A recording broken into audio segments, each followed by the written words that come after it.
السلام عليكم ورحمة الله وبركاته. شركة المهندس منسي للصناعات الهندسية والتغليف الحديث. النهاردة هنقدم لكم ماكينة عصر البذور واستخراج الزيوت موديل 811. الماكينة تعمل على عصر البذور الزيتية واستخراج الزيوت منها، مثل بذور حب الرشاد وبذور الكتان وحبة البركة والسمسم وبذور الفجل والجرجير والخردل والفول السوداني والعديد من البذور الزيتية الأخرى.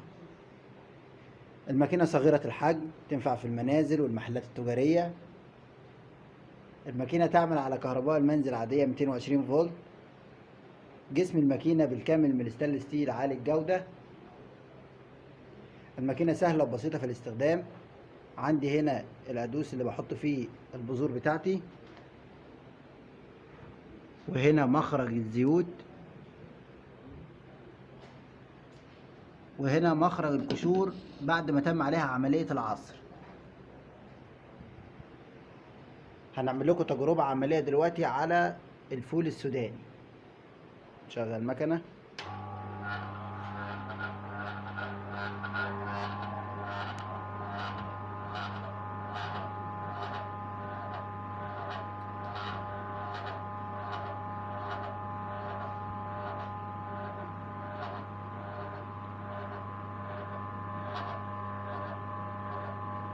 زي ما حضراتكم شايفين الزيت بدأ ينزل والقشور بتنزل من الناحية التانية، وعندي هنا مصفى عشان اصفي الزيوت من اي شوائب.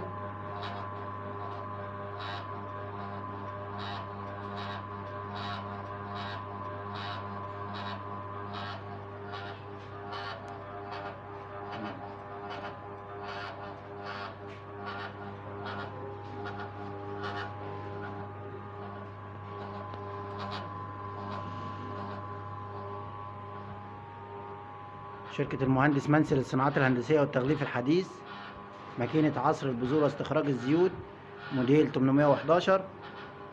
شرح المهندس محمد مفتاح، تحت إدارة وإشراف المهندس أحمد حسن، مدير فرع مدينة نصر.